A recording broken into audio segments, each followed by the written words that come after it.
We are very lucky. We have our expert speaker, Dr. Powell, will be covering another wide range of topics. So he's going to cover dermatology and then some gastroenterology related topics.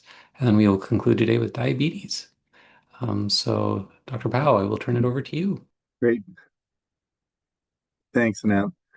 So we're going to go ahead and do some dermatology questions here, and I'm trying to do a, li- a combination of things that are a little more interesting and rare that might pop up, and then some bread and butter stuff.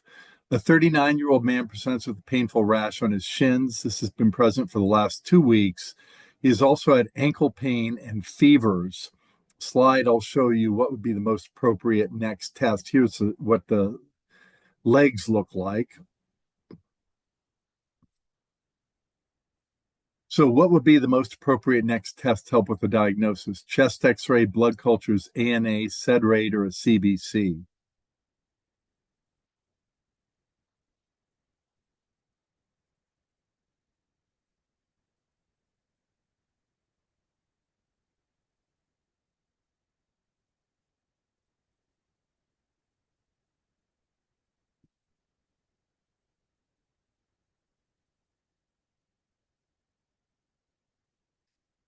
So, the right answer here is a chest x ray. This is a gentleman who likely has Lofgren's syndrome. We talked about it yesterday when we talked about rare diagnoses, and sarcoid has that ankle pain, so probably ankle arthritis, fevers, and erythema nodosum. And that's what we see here. We see these splotchy red lesions. These things are very tender to palpation. If you feel them, they feel warm. But when you look at the etiology of enodosum, a whole bunch of things on the list: sarcoid, inflammatory bowel disease, medications.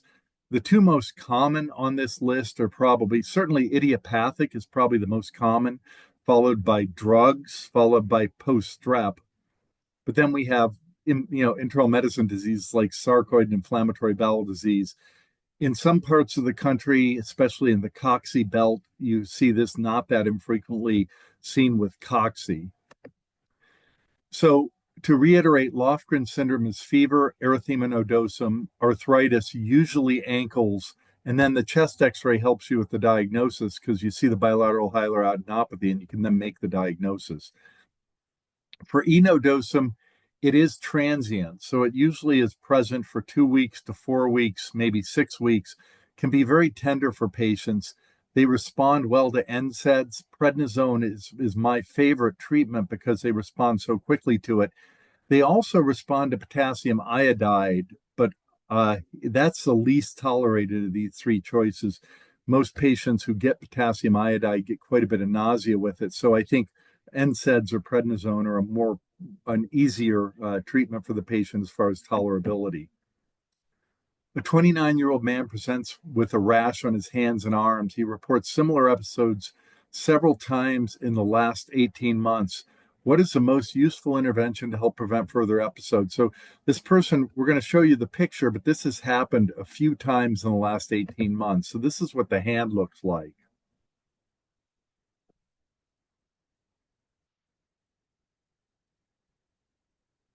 So, what is the most useful intervention to prevent future episodes? Penicillin, stop all NSAID use, acyclovir, prednisone, or phlebotomy?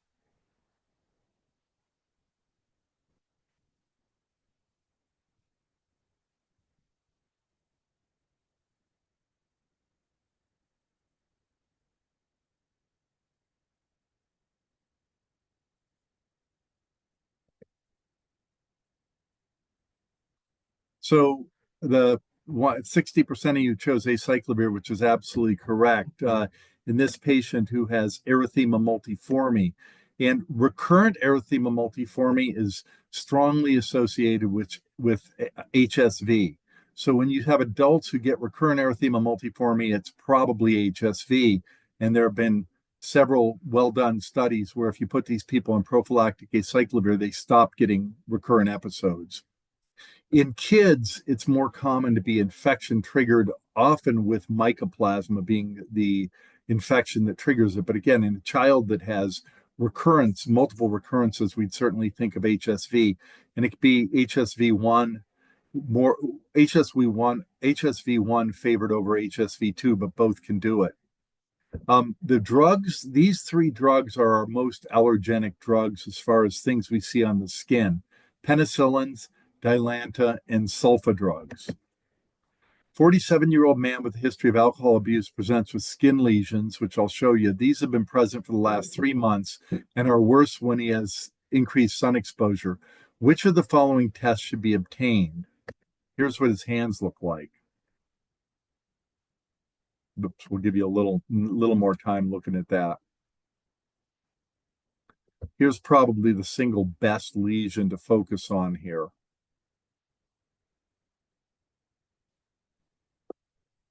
So what tests should be obtained? What test is going to help us the most? An ANA, fluorescent antibody for HSV, colonoscopy, hepatitis C, or an SPEP?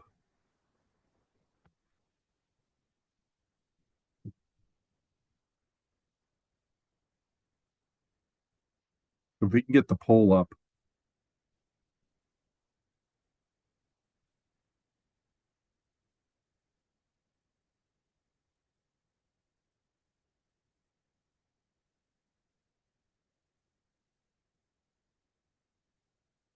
So this is, I think, the one that most of you chose was D, which is hepatitis C antibody, which is absolutely correct.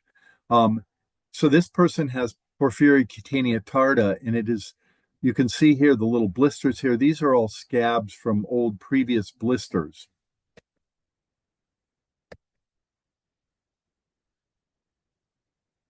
And 60 to 80% of non-familial porphyria cutaneous tarda is associated with hepatitis C infection. These patients have an underlying predisposition to it, and then the hepatitis C is their trigger factor. And we see Hep C is the most common, but iron overload, sometimes alcohol, are common ones. And so I think everybody who shows up with PCT should be tested for hepatitis C virus. And I think this would be a very testable fact for the ABIM exam to make sure you recognize it's PCT and they make sure they've had hepatitis C testing. There are other cutaneous findings that we see with hepatitis C. This is a leukocytoclastic vasculitis on the lower extremities related to cryoglobulins, not uncommon in people with hepatitis C. And up to 2 to 5% of chronic active Hep C patients will develop a cutaneous vasculitis. These same patients are certainly at risk for getting kidney disease as well from this. A 50-year-old woman presents with back pain. On exam, you see this finding. There's a lot going on here. Here is the skin finding I want you to really to focus on. There's stuff going on here, and there's some cream there. But this is really what I want you to focus on, this thing, although the whole picture tells the whole story. So this person has back pain. On exam, you see that finding. What would be the most appropriate next step? Check an ANA, check anticardiolipin antibody, start prednisone, check Hep C antibody, or come up with an effective treatment for back pain.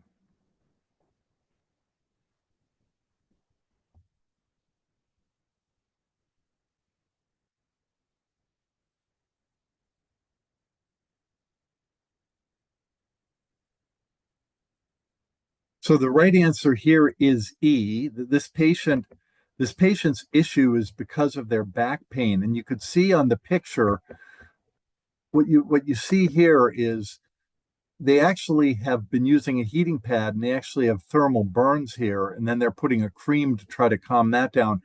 But what we are seeing here is something called erythema ab igni, which is a finding of chronic heat exposure. And you see it a lot with people that use heating pads all the time. And it's not to be confused with livedo reticularis, which is much smaller, not as thick. It doesn't have the thickness that you see here. It's a lot more faint and a lot more chicken wire than what we see here, but it has a very similar pattern. So erythema ab igni occurs after heat exposure. It's been described with laptops when people have them on their belly or they have them on their legs.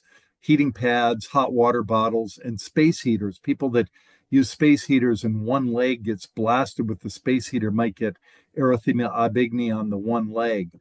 History is a real key thing to make this diagnosis, heat exposure history. Here is somebody who got it from laptop use, and you can see the erythema ab igni right here on the leg. This is livido to contrast it, and you can see how very fine the pattern is here. It's not as thick as we saw with the erythema ab igni. A 46-year-old man has noticed a painful lump for the last week. He's had the lump for over a year, but this has been the first time he's noticed that it's been painful. So he had this lump for a year and now it's hurting. And here it is. Here's what it looks like. So you can see the redness and it's very, very tender. What do you recommend? Trimethoprim sulfa, cephalexin, IND this, schedule schedule an excision or topical mupirocin.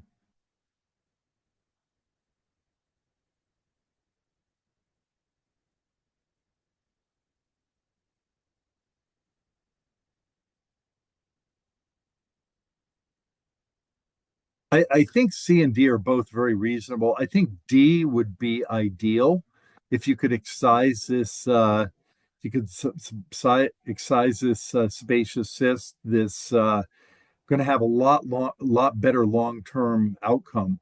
IND it will help with the discomfort and will help now, but we're going to be unable to have this thing not recur in the future with just a simple IND. So these epidermal or sebaceous cysts, most are asymptomatic. And when they're asymptomatic, we kind of leave them alone. We will have patients that get very large ones. And if they're in a cosmetically important area or if they're just driving them crazy, they can get them electively removed. When they start to hurt, and this is probably the most important clinical and test point, it's because of rupture of the cyst and it's an irritant inflammation. It's not an infection. Okay, so this does not mean that this is infected. This patient does not have a staph infection or a strep infection or some other infection. It's just because of the rupture and inflammation occurring because of the rupture. So the right answer is to go ahead and do excision. But some of these will get IND because the patient's so uncomfortable and there's nobody who can do a true excision. Sure, they can be IND, but excision is preferable. A 60-year-old man presents with increasing redness and discomfort in his leg. He reports pruritus over the last several months and redness with minimal swelling. He has not had any fevers or chills. What is the most appropriate therapy? And here's what we got. So increasing redness and his legs a little bit uncomfortable. It's been itchy for several months and redness has been there. He's had minimal swelling, not had any fevers, no chills. What do we do? Cefazolin, trimethoprim sulfa, vancomycin, triamcinolone ointment, or prednisone?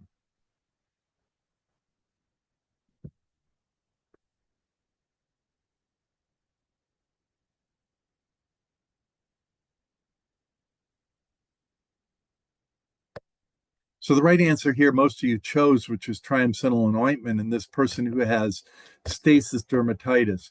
These patients frequently get admitted to the hospital with cellulitis diagnosis, but what helps you is, the whole leg is red, the skin is dry, it's been itching, and they usually give you a history. It's been present for some time. It's not 3 days of this progressing, it's been a month or two. The other thing is these are frequently bilateral, and it's exceedingly unlikely to get bilateral cellulitis. So when you see this on both legs, you can be very, very confident with the diagnosis. But this history fits very, very well with the stasis dermatitis. So these patients will get redness, it will itch a lot, you'll see cracking of the skin. And what we want to do is get the swelling away. So having them wear support hose is good, having them keep their legs elevated. And the topical mid-potency corticosteroid will help a lot with the itching. And the patients will absolutely want that in addition to doing mechanical things to help with the edema. So this occurs in the lower extremities, the ankle and just above, very itchy, and we want to treat both the underlying stasis as well as the eczema. Another form of eczema that we all see a lot is in elderly patients on the lower extremities, and that's dry skin dermatitis or astatotic dermatitis. And you'll see redness, you'll see cracking, and it will also itch. This usually doesn't have a lot of edema with it, just very, very itchy.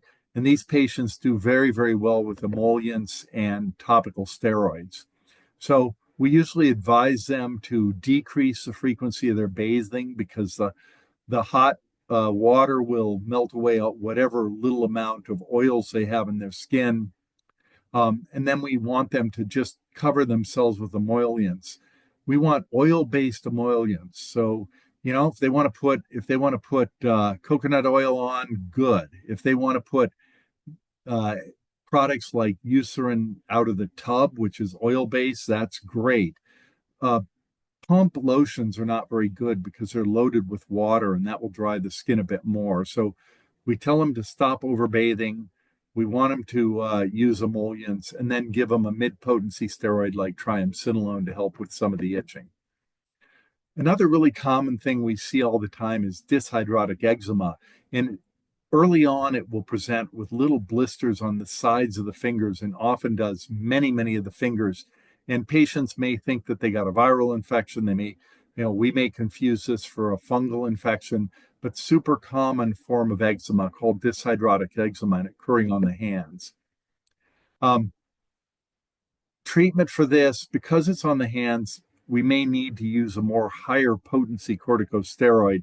The skin on the hands is a bit thicker than elsewhere on the body. So on the hands and feet, we tend to use higher potency steroids.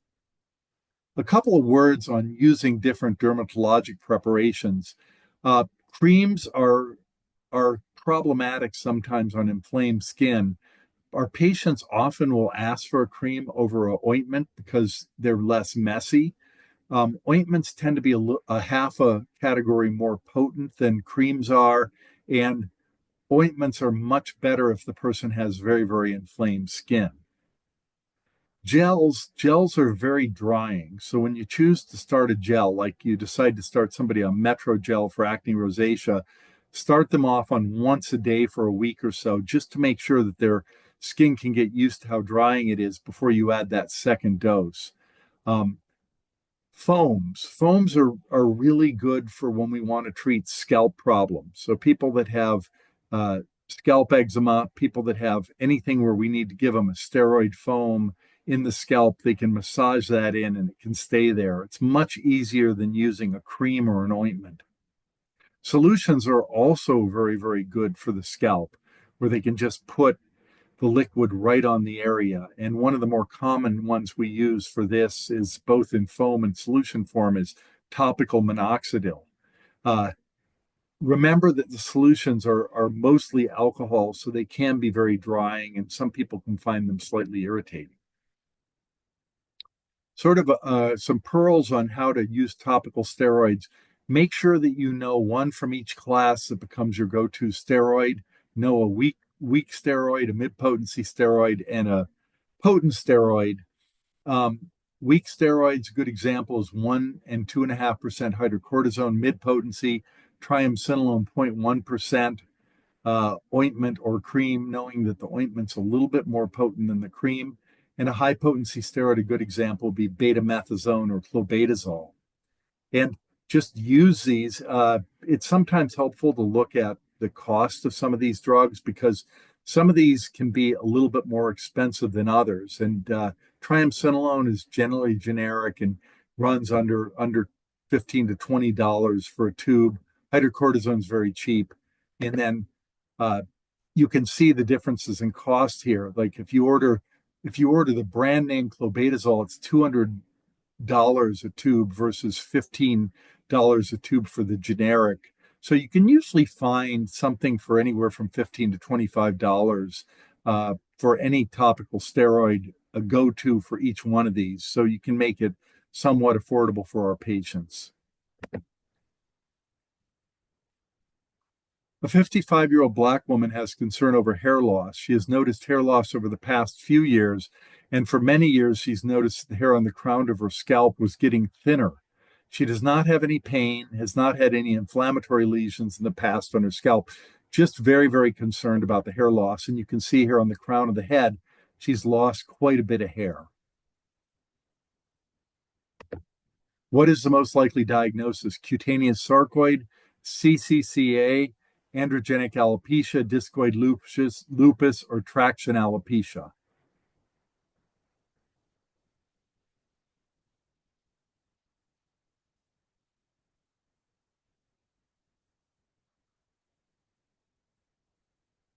Well, I'm glad we're doing this one because the only one that doesn't have a vote is the correct answer, which is CCCA. And it, lets me know that it's something that doesn't get taught very well. And this is not an uncommon cause for hair loss in Black women. And I think it's important that we know it so we can help with treatment. So CCCA stands for central centrifugal cicatricial alopecia. Um, Most of it occurs in the central crown part of the scalp. Don't really know like the underlying biologic cause. It seems to have a strong hereditary component. And the earlier we can get treatment, the more effective. Topical steroids are a little bit effective. Injected steroids are more effective. A 22-year-old woman presents with severe anal pruritus. She reports 8 weeks duration of worsening symptoms. She's having problems sleeping. The pruritus is so bothersome. She has tried Preparation H, Anusol, triple antibiotic ointment, and 1% hydrocortisone. So she's pretty much gotten a hold of every over-the-counter preparation for anal itching she can come up with. Her physician recently treated with a 2 week course of miconazole with no improvement. So here's what the lesion looks like. And so you can see this is a abnormality here, all this shiny stuff right here. What is the most appropriate therapy? Fluconazole for 3 weeks, mupirocin twice a day for 3 weeks, Cipro twice a day for 14 days, clobetasol twice a day for 6 weeks, or stop all therapies.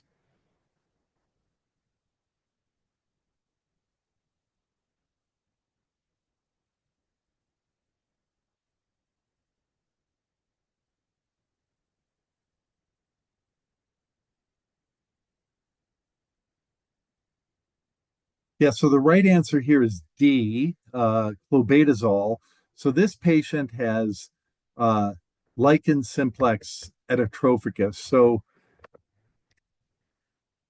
this is a form of lichen sclerosis, and we're going to really it's lichen sclerosis etetrophicus. I apologize for misspeaking. So lichen sclerosis etetrophicus, and the key thing is how shiny it is. It's got this very shiny appearance, and it tends to show up on the genital or anal areas. That's where the predisposition for this is. You'll see it a lot in women as a genital lesion. And it's on the differential there. Certainly there we often will biopsy it because we're worried about missing a malignancy. But the key thing here is we're always told that on the genital regions and anal areas, we do not want to use high potency topical steroids because the skin tends to be a little bit thin. But the only thing that this stuff responds to is high potency topical steroids. So this patient gets treated for 6 weeks with this, and it's likely going to get much better. So you're looking for a porcelain white, shiny, atrophic plaque. Okay, is this a patient of mine who came in and thought she had flea bites? And I told her, you have very organized fleas in your house. So what she saw was this, and it was kind of itchy, but she said, it's hurting too much to have my watch here, so I'm going to move my watch over here. And you see that she's starting to develop it over here too. So this is a patient with a nickel allergy. So a metal allergy almost always is a nickel allergy. Here's an individual who has poison ivy, a child that had exposure to poison ivy, and you see blisters here. With contact dermatitis, blisters are often the hallmark of any contact dermatitis. Here's another contact allergy, probably to nickel on this clasps here, rubbing back and forth. It can be vesicular, it can just be irritated. So when do we think about contact allergy? We like to think about it when we see vesicles, and especially when we see geometric shapes. We see a triangle or we see a square or something that really generally shouldn't happen. It's probably something in that shape that they're having a reaction to. The most common offenders, especially nickel, certainly we all know about latex, uh, poison ivy, poison oak, and then some lotions actually have things that people have a lot of contact allergy with. And probably the most famous is Benadryl cream, which is unfortunate because these people put it on because they have an itchy spot on their skin. Then they come in to see us with blisters and an itchy spot. And unless we get the history they've used the lotion, we start to go into a different differential when we see blisters in an area where it started with an itch. This is another one where you can see here little goo here. This person had a patch. This person was wearing a nitroglycerin patch here, and they had a contact reaction to that. People can also get contact reactions to the ECG leads that get put on them in the emergency department or the hospital. And I've never understood this. I have a lot of my patients that end up in the ER and then they come to see me the next week and they're still wearing their ECG leads. And I'm not sure if they're thinking that it's going to protect them from the chest pain or if they just want to be ready to be hooked up to an EKG rapidly if they get chest pain again. But obviously, if you have an allergy to the stickum on it, you're going to get a reaction. Clinically, right now in 2026, we probably see the most contact dermatitis from patches with estradiol patches. Here is another interesting sort of allergic reaction. This is a person with a fixed drug eruption. And the key feature of fixed drug eruption is how round it is.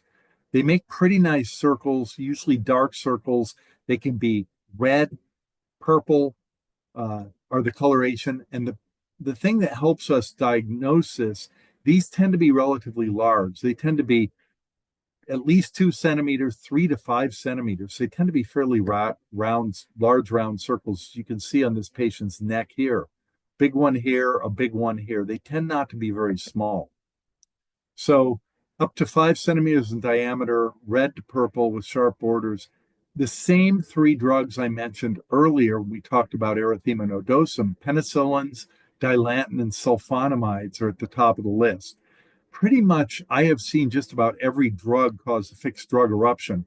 I've seen statins do it. You know, we have so many people on statins. It's very rare with statins, but so many people are on it. SSRIs can do it. And again, same issue. We got millions of people on SSRIs. So even if it's occurring in 1 in 100,000 people, you're going to see people who get fixed drug eruptions on SSRIs. 29-year-old woman comes to clinic for evaluation of a facial rash. She's had this problem for the last 6 months. She's tried several over-the-counter cleansers and natural products without any benefit. What would you recommend for treatment? Metronidazole 0.75% gel? Well, let's show you the picture. That probably would help, right? Let's I don't know if the live poll is showing up yet. I'd pull it down until they can look at the picture. So you can see some abnormalities here. We're going to go back to let's get rid of the poll here. So here's the picture here so you can see all the lesions here. This is what she's concerned about, all these red bumps here and on the chin. And then we go back to the question. So you've seen the picture now. What do you recommend? Metronidazole 0.75%, gel hydrocortisone 1%, Topicort 0.05%, ketoconazole 2%, or benzoyl peroxide 5%. Now if we can restart the poll.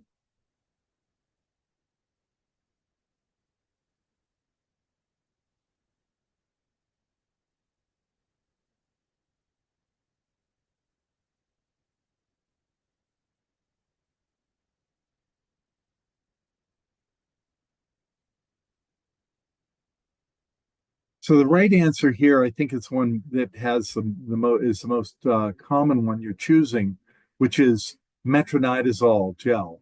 In this person who has perioral dermatitis, we want to avoid steroids in this patient because steroids can actually make it worse, and especially if we use something like Topicort, we're going to make this a lot worse. It's going to get really, really red, and they're going to kind of almost look like they have a clown face with how big the lips and redness around the lips are going to be.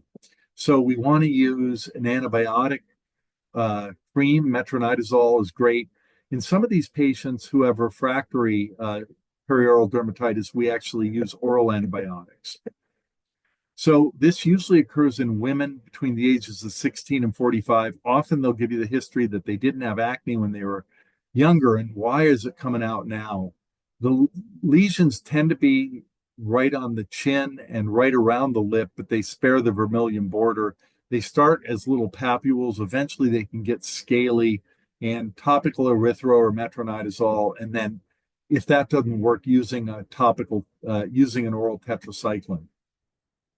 25-year-old man presents with a rash, and here's the rash. You can look at that.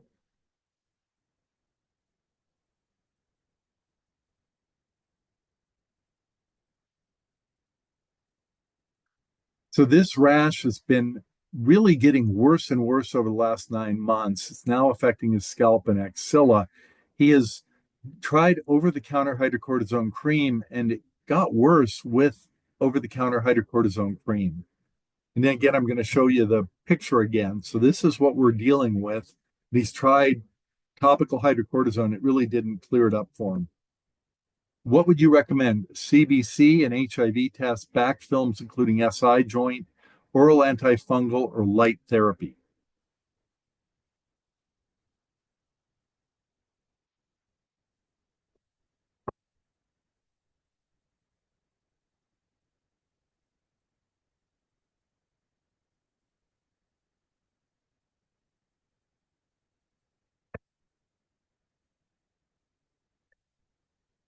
Okay, so I think you did well on this. We want to get an HIV test on this patient. This is a patient who has very severe seborrheic dermatitis, and he's tried a very reasonable first line treatment, which is hydrocortisone, which for most people will help it. It may not fully eradicate it in everybody, but it's usually, even over the counter hydrocortisone, is quite effective. So the lack of response to over the counter hydrocortisone and what's clearly seborrheic dermatitis should make us wonder a little bit about if there's a major problem underlying that's triggering this. And we don't see it as much in 2026. Certainly, when I started my career in the 1980s, we were seeing 80 to 90% of patients presenting with HIV would have seborrheic dermatitis because we would tend to see them when they had low CD4 counts. And the lower the CD4 count, the more severe the seborrheic dermatitis would be. So, how do we treat seborrheic dermatitis? Well, sulfur containing shampoos can be very effective, and I like using those for my patients, either those or ketoconazole shampoo, because most of them have involvement of their scalp too. So, they have dandruff. So, using a shampoo and then washing their face with the shampoo is a really, really good option. And ketoconazole works great with almost a 90% response rate. They can also spot treat with low potency steroids, or they can use topical ketoconazole cream for the flaking areas on their forehead and in their nasolabial fold. But I think using the shampoo is a really good first step for this. The two disease associations you have to know for seborrheic dermatitis are HIV disease. So maybe in your younger patients, you're thinking HIV. When you have an 80-year-old who explodes with seborrheic dermatitis, think about Parkinson's disease. That those patients that don't have much facial movement, that seems to allow the pityrosporum ovale that triggers this to grow. That seems to be the culprit on why we get such widespread seb derm and HIV disease. So, older patient who shows up with really bad seb derm, go ahead and do an evaluation for Parkinson's disease on them. A 45-year-old woman has been bothered by facial redness and flushing for the last 2 years. She has not gone through menopause yet. She has tried several natural products which haven't helped. She saw her physician who prescribed topical metronidazole for her, which has only been minimally helpful. So, facial redness and flushing for 2 years prior to menopause. So, she hadn't gone through menopause. Tried natural products that friends had suggested, that didn't help. She was seen by a physician recently who prescribed metronidazole, which she said, maybe a little bit better, but I'm still flushing and I still don't like this rash. I don't like how I look. This is too red for me. What do you recommend for her? Oral doxycycline, topical benzoyl peroxide, topical clindamycin, topical bromonidine, or topical isotretinoin?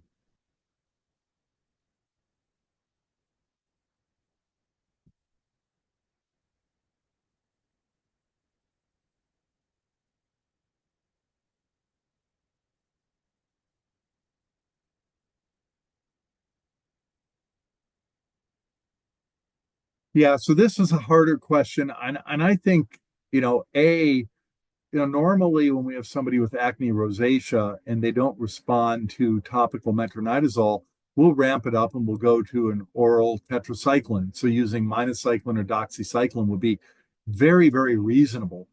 The reason that I think D is the correct answer, going with topical bromonidine, is that this patient has flushing. This patient has so much telangiectasias and redness, and the doxycycline, the tetracyclines don't really work much for that. They work great for papules and pustules, fabulous for that.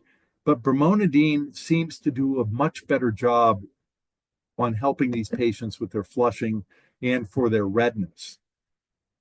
So acne rosacea, much more common in women. It's more common in fair-skinned individuals of Celtic Northern European heritage.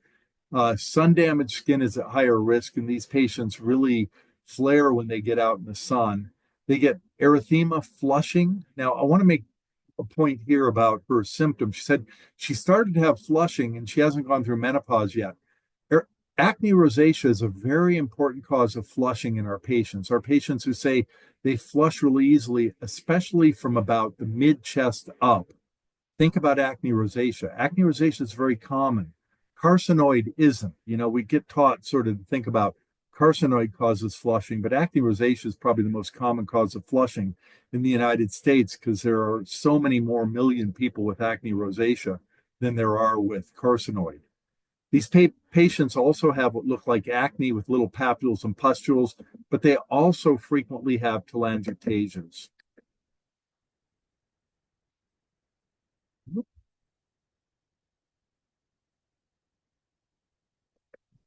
Fix that.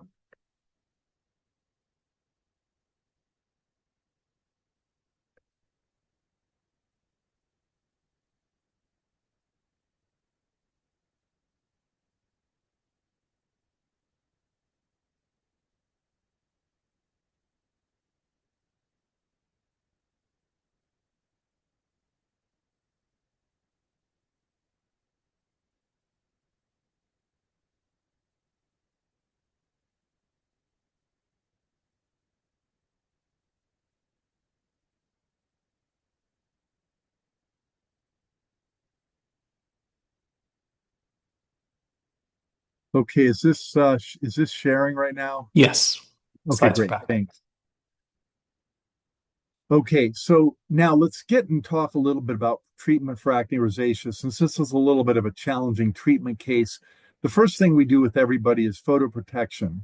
So we really want to be giving these people the same advice we give our lupus patients, that really sun is not your friend. So be cautious about it. And especially if they're really bothered by how their acne rosacea is flaring, photoprotection is number one.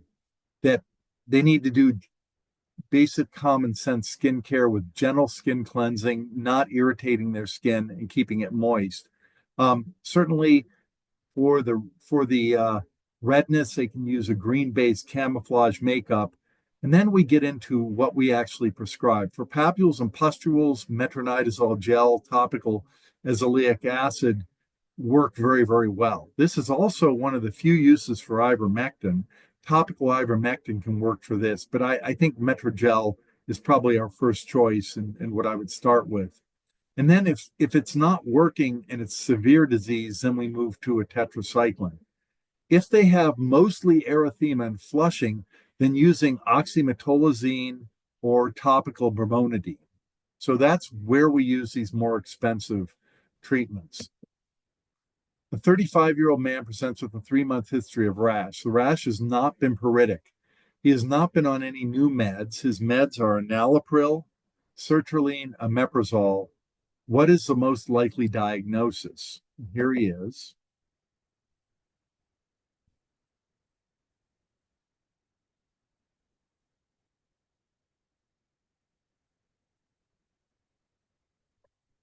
So, what's the most likely diagnosis? Tinea corporis, drug reaction, eczema, tinea versicolor, or a viral xanthum?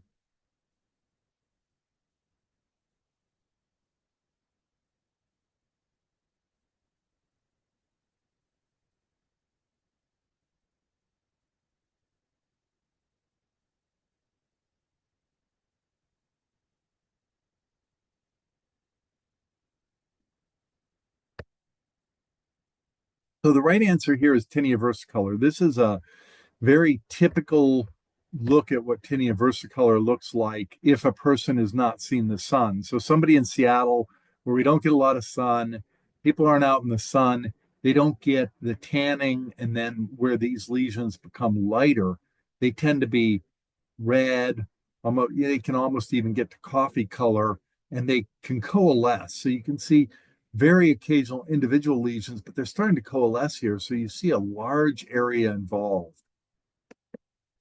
Here's what it looks like when the person's had sun exposure.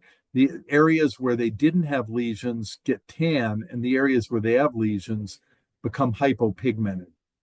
That's a tinea. It's a versatile color. It depends on sun exposure. It's either light or it's dark, depending on sun exposure.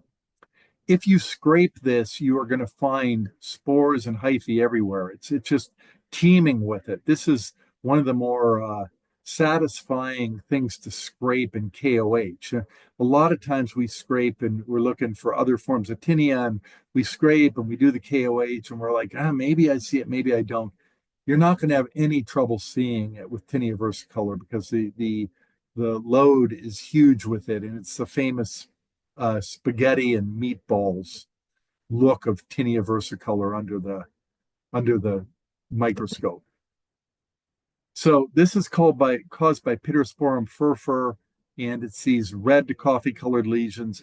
What really helps you more than anything is location, location, location. Super important in dermatology, and especially with tinea versicolor. Back is the number one place you'll see it. Chest is probably number two. So chest and back. You can see it on the upper arms. You really don't ever see it on the face. So maybe the lower third of the neck, you might see it, but you're not going to see it on the face. You generally don't see it very much on the lower extremities. So upper arms, chest, and back. Therapy. So it's very similar to therapy for seborrheic dermatitis. You can use selenium sulfide shampoos, use ketoconazole shampoos, and then you can give single dose oral ketoconazole or oral fluconazole. Both of those work quite well. People have really gotten away from the oral ketoconazole 400 single dose because of some case reports of people having liver dysfunction with a couple tablets of ketoconazole. I think that's exceedingly rare, but I think fluconazole has become more popular recently as a single dose. But it certainly works well with the shampoos. But if people don't have the patience for shampoos, you can use a single dose of an oral antifungal. Okay, well, we're going to finish up by review. I'm going to show pictures, and I want you to enter into the chat what you think it is. Here's our first picture.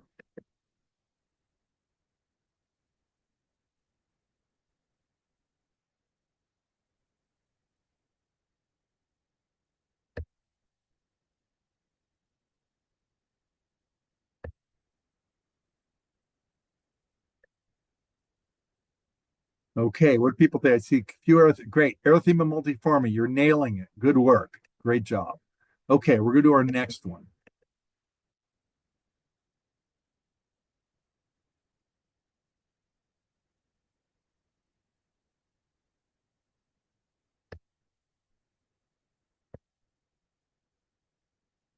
Okay, you're right. PCT, very good. We're 2 for 2. People are doing great.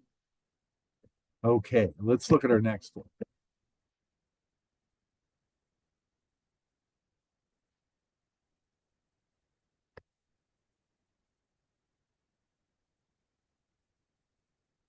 I promise we've showed you all of these. There's nothing new here. It might be a slightly different picture of it, but it's the same diagnosis. See if anybody has any answers here.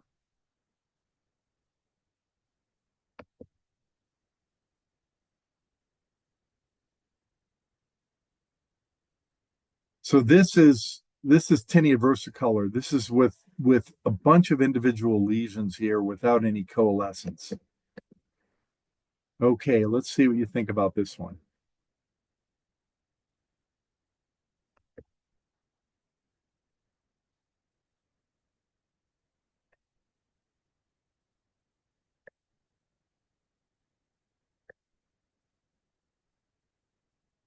Great. And any guess at nickel? Very good. I love it. Nickel. People putting nickel out. So somebody wearing bracelets or something where they got nickel exposure. Very good. So just looking at location where this was occurring.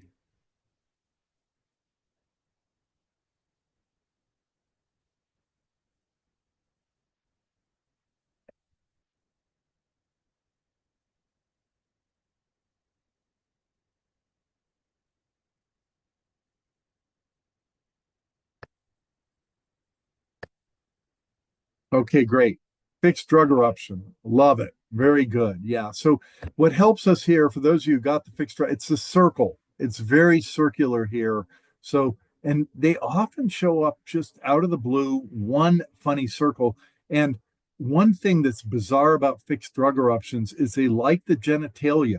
So that freaks patients out because they got a little round red thing, like they have a round red thing on their penis, and they're freaking out thinking that they might have an STI because of the location of it. So anything round that's new on the body, think about the possibility of fixed drug eruption. Okay, I think that's all we have for the dermatology. If there are any questions, we got lots of time and we can answer questions. Otherwise, I think I'll probably give you a 10-minute, good 10-minute break before we come back to talk about gastroenterology.